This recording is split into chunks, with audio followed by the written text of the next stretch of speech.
qu'il y a des questions dans la salle? C'est une question très simple. Qu'est-ce que c'est que la chaire de la complexité? Ah, merci de la question.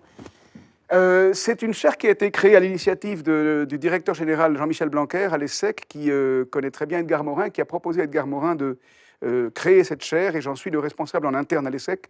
Et l'idée, c'est de contribuer à désenclaver la connaissance. Autrement dit, je pense que là, je partage pour ma part fondamentalement ce point, c'est qu'on est dans un degré de spécialisation scientifique très délétère, anticipé, signalé, observé depuis 2 siècles, 2 siècles et demi. Mais en gros, l'idée est de favoriser le fait qu'on approche les organisations, alors on pourrait dire de manière complexe, mais c'est-à-dire au moins interdisciplinaire réellement. Et c'est pas simple du tout.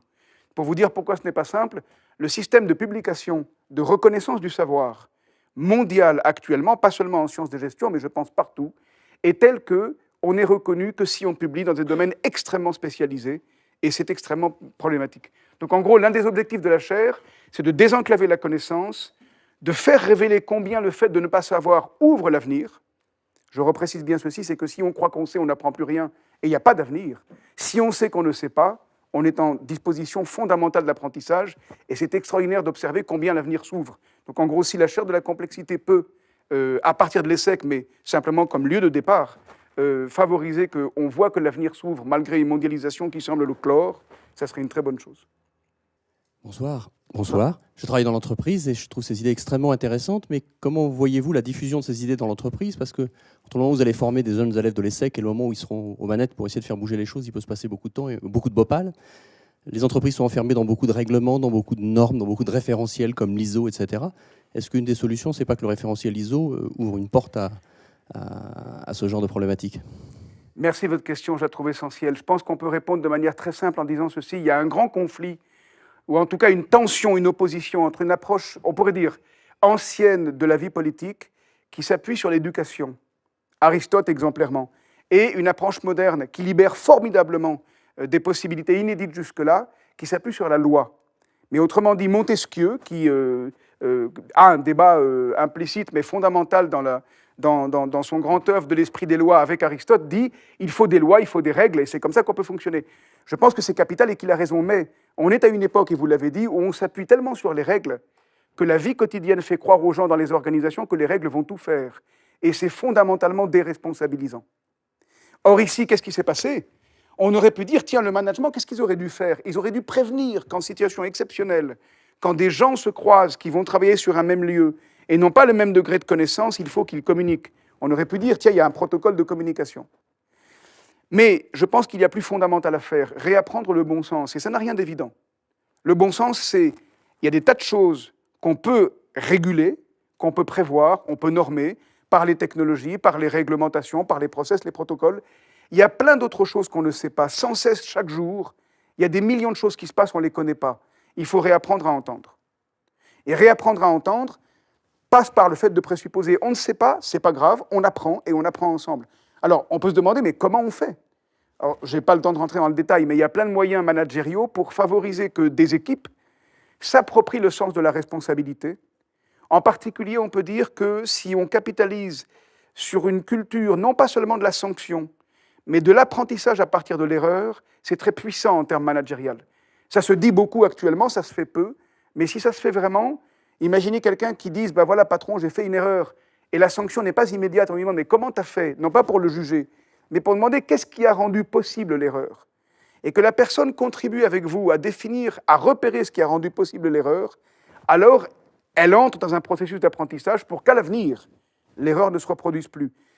Autrement dit, ma réponse à votre propos, c'est plus on peut responsabiliser les gens là où ils sont. Il ne s'agit pas d'avoir des organisations seulement plates, sans structure ordonnée, un leadership, etc. Mais plus on peut favoriser qu'il y ait une intériorisation du sens de la responsabilité et que le fait de ne pas savoir n'est pas nécessairement une faute, mais une capacité d'apprendre individuelle et collective, plus on a un processus qui peut fonctionner. Mais vous avez raison, à notre époque, et c'est un peu ce qu'on peut qualifier d'esclavage, en gros, on exécute et on se tait.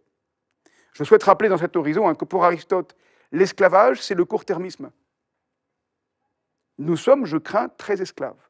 Autrement dit, le moyen de se libérer, c'est de réapprendre à regarder loin et à ne pas être efficace sans cesse, immédiatement, dans le court terme.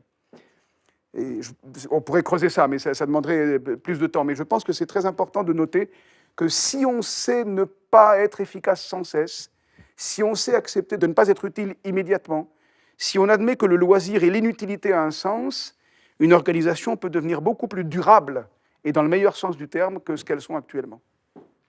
Lorsqu'on étudie les systèmes de prise de décision dans les situations risquées, une des situations qui est le plus risquée et où il y a paradoxalement peu d'accidents, c'est les porte-avions. Oui. Et en fait, en regardant la chaîne de prise de décision dans les porte-avions, on s'aperçoit que les militaires, paradoxalement, ont supprimé la prise de décision hiérarchique.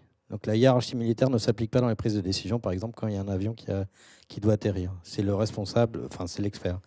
Qu'est-ce qu'une approche socratique de la hiérarchie militaire pourrait apporter? Moi, je pense très important ce que vous dites, parce qu'on a constaté dans les années 90 un nombre de catastrophes aériennes assez considérables pour certaines compagnies, dont la Korean Airlines, mais pas seulement elle. Hein. Et on a constaté qu'un des problèmes était un problème de communication dans les cockpits. Et le problème de communication était en partie dû au fait que le commandant de bord était censé être la seule personne qui savait, donc le seul sachant, et le copilote simplement accompagnant, exécutant. Et c'est très délétère. Et on s'est aperçu que si on admet qu'il y a bien des hiérarchies, mais qu'on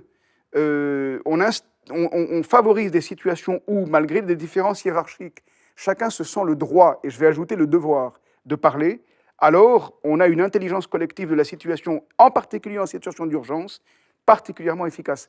À titre d'exemple, si j'ai le temps, en quelques instants, souvenez-vous l'avion qui a améri en 2009 à New York, de l'US Airways, et pour un avion qui n'est pas fait pour amérir est extrêmement risqué. Une des raisons du succès, ce n'est pas seulement la compétence du commandant de bord qui a tenu l'avion, c'est qu'il demande un moment au copilote, tu vois une autre solution? Et très très franchement, on entend le copilote dire non. Et à partir de là, les deux sont parfaitement d'accord pour essayer ce qu'ils essayent, alors qu'ils savent tous les deux que c'est extrêmement risqué. Mais il n'y aurait pas eu cette communication très simple entre un commandant de bord qui a l'humilité de demander, l'humilité sage, de demander, toi tu vois autre chose? En quelques secondes. Hein. Et la réponse est très claire.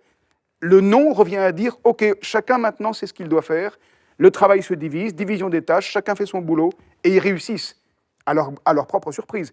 Mais ils pensaient bien que c'était l'une des seules chances de réussir.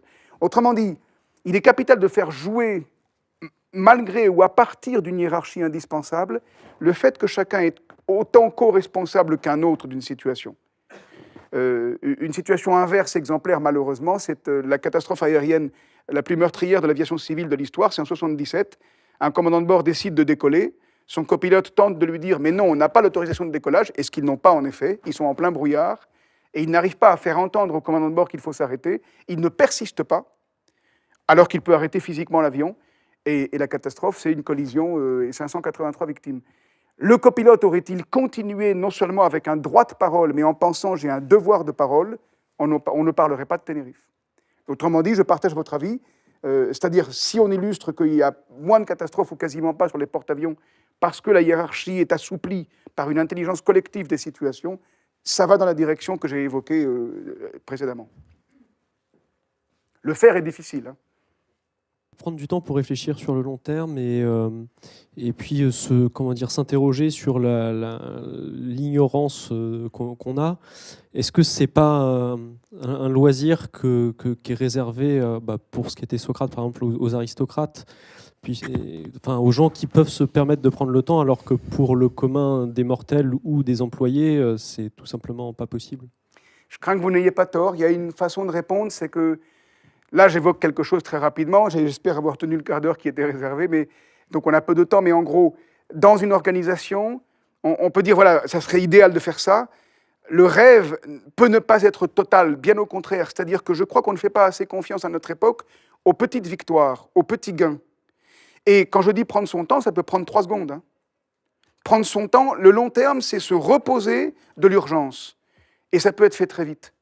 Et ça peut devenir une très bonne habitude. Mais on est tous, ce n'est pas seulement des gens modestes socialement et au bas de l'échelle hiérarchique qui sont pris par le temps. Hein. C'est partout.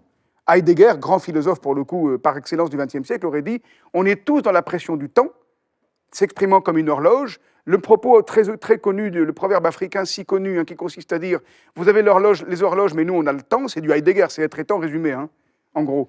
Eh bien, ça veut dire qu'il faudrait qu'on réapprenne à ne plus regarder la montre. Quoi.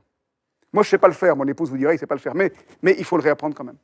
Et ça peut se faire à quelque niveau social que ce soit. Ce n'est pas du tout seulement... on n'est pas plus victime. On l'est peut-être plus pour des raisons économiques. Mais je crois qu'on est tous pris dans une course derrière le temps et on ne sait pas vers où elle nous mène. Donc, autrement dit, on ne prend pas assez de recul pour se demander, mais il faudrait faire quoi?